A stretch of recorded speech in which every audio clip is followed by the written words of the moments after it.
Oh, hi, this is Bruno here. Welcome once more to Veston's Review Show, where I review just about anything. Have you noticed I got a haircut? I got that 4 days ago. Well, it's time to read one of the many fan mail letters I get from my fan service. And one of them reads, Dear Veston, when am I going to see you do a review of Toonsylvania? When? How about right now? All set, Phil? Phil all set, Igor.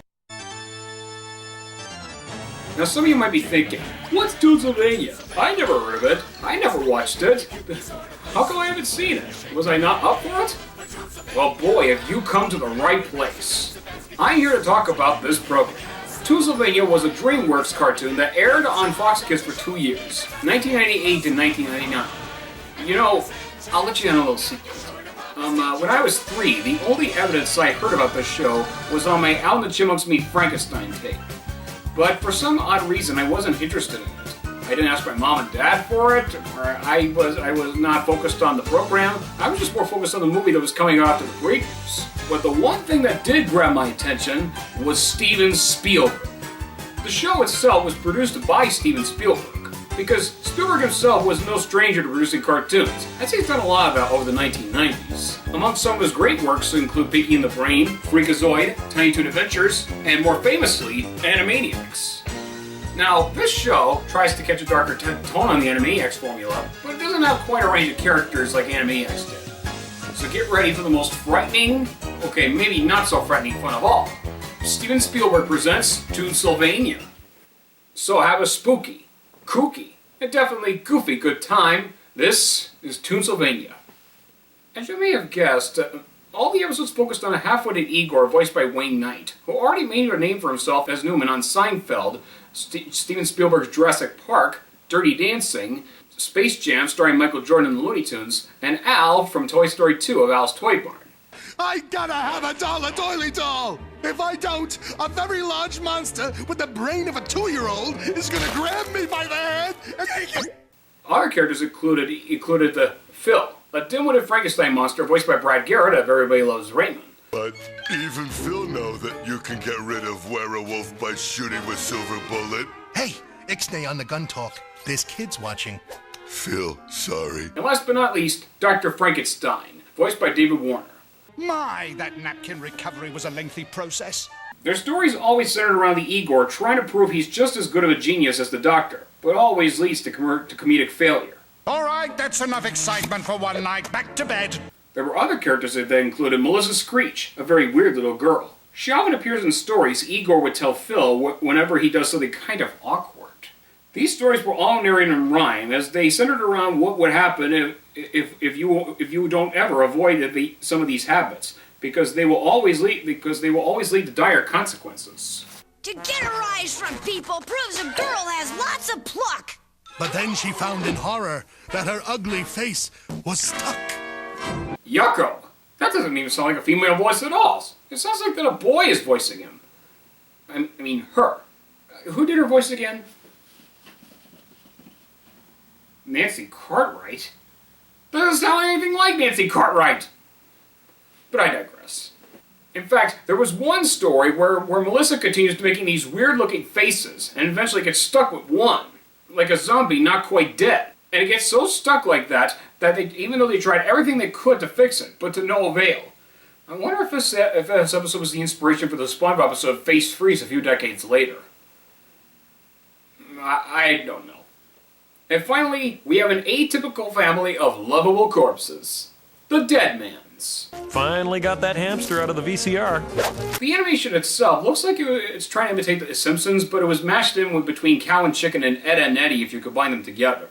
Now, these stories have this family of friendly zombies trying to blend in with the living world. In fact, there was one episode where the Deadmans hold a welcome to the neighborhood party to welcome their new neighbors, to show them that the zombies are not all that evil. In my opinion, these are probably the best cartoons in the Toonsylvania series. Dead Drew Deadman from next door, and welcome to the neighborhood. This is Stephanie, Ashley, and Fred. So, in my opinion, it may be short-lived, but it's all fun, it's all dead, and it's only on video. And by that, I mean, this is another one of those shows that needs to be in the need to be released in the DVD bin. Kind of like Rowling Marsh. But all I can say is, Steven Spielberg presents Toonsylvania. I was hoping to be able to hog all the credit for myself. Well, that's pretty much all I have to say. Not much of a review for a show that's been lesser known to people than to the public for a decade. I can't just stop there. I need to talk about one more. And what, pray tell, might that be? A certain episode from one of my favorite cartoons. You don't mean... Yes. Garfield and Friends' Attack of the Mutant Guppies. Okay. What? What'd you think I meant? Either the chocolate chip cookie nightmare episode from Chop Zone or Operation Training from Codename Kids Next Door. I don't think I have any intentions on reviewing those things. Figures. The episode starts on a quiet night like tonight, where Nermal sneaks into the kitchen and tries to find some food for her pet guppy. However, Garfield sees her through security cameras, and he tells her not to go in them or else he'll fax her to Abu Dhabi, like he always does. Of course, Nermal shows him the guppy, and concerned about the guppy's looks, Garfield tells her the story about the guppies that people didn't want as presents, and they get rid of them. Louie, I wanted a T-bill or the Clubman Diamond. So they'd get rid of them. And they all went down to the sewers with all those chemicals folks pour out. The chemicals had a strange effect on all these guppies, and before you knew it, the sewers were all full of giant, radioactive, mutant guppies! At first, Nermal didn't believe a word of it as Garfield heads back to sleep. But overnight, Nermal starts to get scared and wonders if Garfield's theories are true. What if there are giant mutant guppies in the sewers living under the street? Garfield! Nermal then wakes up Garfield and tells him that she can't sleep because she's scared. Nermal, I was fibbing. Fibbing? All right, lying. She tries all her best efforts to wake up Garfield, and it wasn't until she decides to play Biggie's greatest hits on vinyl record, which Garfield hates, and ultimately he does give in, and they go to the sewers. Garfield! Where did you go? Oh, there you are. Come on. I'll show you there are no giant mutant guppies, and then I can go to bed. I guess it was kind of silly, Garfield. I can see there are no giant mutants. Gee, I must be hungry. Growling can be heard in the distance. And as you may have noticed, they see some real, giant, radioactive, mutant guppies! Which scares the duo, and they run for their lives. Garfield then points out this is not even a dream sequence, and he's left with no choice. To chase away the guppies with tartar sauce, which scares the guppies away, never to be heard from again. And where did they go, you may ask? Well, they went to Orson's farm, U.S. Acres, where Wade was trying to make a wish at the farm as well. I wish that nothing else would ever scare me. Giant radioactive mutant guppies!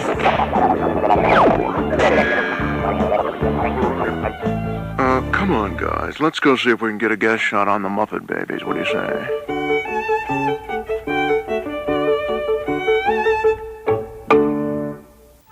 Well, overall, the episode was pretty good. Yeah, as you may have guessed, I wasn't fully prepared for this review, okay? I apologize if this review is short, but I've got a better review coming up soon in a little while.